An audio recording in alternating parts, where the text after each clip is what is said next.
Kidnapper कौन thriller story. Delhi के एक शहर में शौर्य नाम का एक बहुत ही बहादुर और ब्रिलियंट डिटेक्टिव रहता था। वह अभी तक कई केस सॉल्व कर चुका था और कई खूंखार बदमाश गुंडे को भी मार चुका था। शौर्य का एक ही लक्ष्य था, समाज के दुश्मनों को खत्म करना और देश की सेवा करना। शौर्य के साथ दो असैसिनेट भी रहते थे, जिसका नाम सुनीता और चंद्रशेखर था। दोनों बहुत ही बहादुर और निडर थे। दोनों शौर्य के साथ केस को सॉल्व करने में मदद करते थे। एक दिन तीनों ऑफिस में बैठे हुए थे, फिर फोन की रिंग बजती है और एक लड़की बोलती है।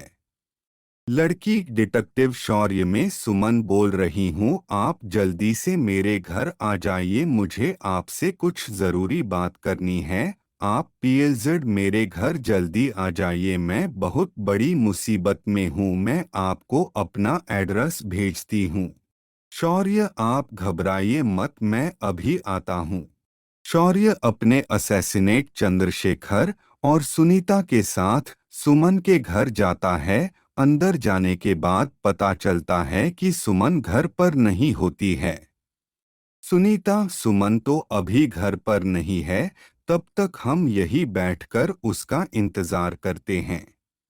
शौर्य: हमें बैठना नहीं है सुनीता। सुनीता: मतलब आप क्या बोल रहे हो सर?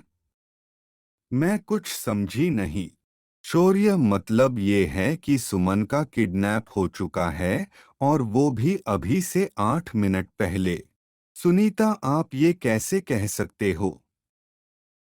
शौर्य: कहने की बहुत सारी वजह है। पहली बात, अगर कोई इंसान घर से बाहर जाएगा तो दरवाज़ा बंद करके जाएगा और वो अपना फ़ोन भी साथ लेकर जाएगा, लेकिन हम यहाँ आए तो दरवाज़ा खुला था और फ़ोन टेबल पर पड़ा है। शौर्य: दूसरी बात है, मेन गेट के पास गार्ड का केबिन बना है और गार्ड भी कहीं नहीं है। तीसरी बात यह है, किचन में नॉर्मल फ्लेम में केक बन रहा है।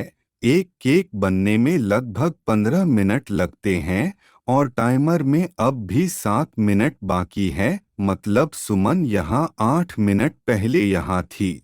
शौर्य: इसलिए चंद्रशेखर, तुम अच्छे से घर की जांच करो और कोई फिंगरप्रिंट, ब्लड या कुछ भी मिले तो उसकी पूरी डिटेल्स निकालो। तब तक सुनीता, तुम घर की तलाशी लो और देखो कुछ मिलता है क्या, और गार्ड कहाँ है पता करो। वर्टिकल बार, हमें किसी भी हाल में किडनैपर को ढूंढना है।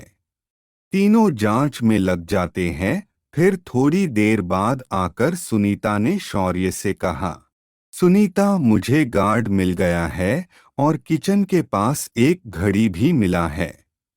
शौर्य: ठीक है, फिर गार्ड कहाँ है? सुनीता: वो अलमारी में बंद था और देखकर लगता है कि उसके साथ मारपीट हुई है। शौर्य गार्ड के पास जाता है और पूछताछ करता है तो गार्ड ने बताया। गार्ड: थोड़ी देर पहले एक कार में कुछ लोग आए और जबरदस्ती घर में घुस गए।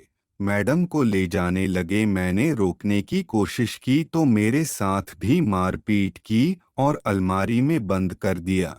शौर्य: ठीक है, तुम चिंता मत करो, हम लोग सब पता लगा लेंगे। चंद्रशेखर: सुमन के फिंगरप्रिंट के अलावा कुछ नहीं मिला, अब हम क्या करें? हमारे पास तो कोई क्लू भी नहीं है और किडनैपर भी भाग चुके हैं, अब हमें कैसे पता चलेगा कि वो कहाँ पर है? शौर्य: हाँ, लेकिन ये सब हमें गार्ड बताएगा। सुनीता: गार्ड कैसे? शौर्य: क्योंकि ये झूठ बोल रहा है। यहाँ एक नहीं दो गाड़ियाँ आई थी, मैंने घर में आते वक्त टायरों के दो निशान देखे थे। तो गार्ड जी, अब बता दीजिए, आपने झूठ क्यों बोला और सुमन कहाँ है? आप प्यार से बता दीजिए, नहीं तो हमें और भी तरीके आते हैं। गार्ड घबरा जाता है और सब कुछ सही बोलना शुरू करता है। गार्ड: मुझे नहीं पता कि मैडम जी कहाँ है। और मैं तो किडनैपर को जानता भी नहीं। उन्होंने कहा था कि अगर मैं उन्हें अंदर जाने दूं तो वो मुझे बहुत सारे पैसे देंगे, इसीलिए मैंने उन्हें जाने दिया और वो लोग बड़े काली एसयूवी कार में आए थे। बस मुझे इतना ही याद है। शौर्य चंद्रशेखर, तुम घर में से सुमन की फोटो लो और ट्रैफिक कंट्रोल को मैसेज कर दो और उन्हें ब्लैक एसयूवी के बारे में भी बताओ जिनके पास ऐसी कार। मैं उनसे खुद मिलना चाहता हूँ। इसके बाद चंद्रशेखर ट्रैफिक कंट्रोल को इन्फॉर्म करता है। फिर कुछ समय बाद चंद्रशेखर कहता है, चंद्रशेखर सर, ट्रैफिक कंट्रोल से मैसेज आया है कि सुमन उनके पास है। वो किसी गली में बेहोश पड़ी मिली और उन्हें अब तक 4 एसयूवी कार मिली है और उन्होंने 8 लोगों को पूछताछ के लिए रोका है। फिर थोड़ी देर बाद सुनीता बोलती है, सुनीता, ये तो 8 लोग हैं, अब हमें कैसे पता चलेगा कि किडनैपर कौन है? शौर्य, वो ये घड़ी बताएगी।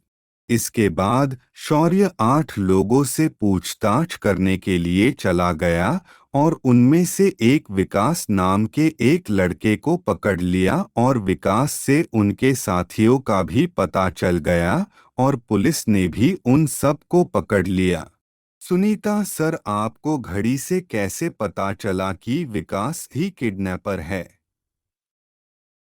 शौर्य, सिंपल है, घड़ी का बेल्ट लेदर का था और हमेशा घड़ी पहनने से बेल्ट का निशान पड़ जाता है, तो मैंने बस बारी बारी सबको घड़ी पहनने को कहा क्योंकि जिसके भी हाथ में उसी निशान पर फिट होगी तो बेशक घड़ी उसकी होगी और अगर घड़ी भी उसकी होगी तो किडनैपर भी वही होगा, समझी? सुनीता, जी सर। तो दोस्तों, आपको यह कैसी लगी हमें कमेंट करके ज़रूर बताएं और साथ ही इस स्टोरी को अपने दोस्तों को भी शेयर करें।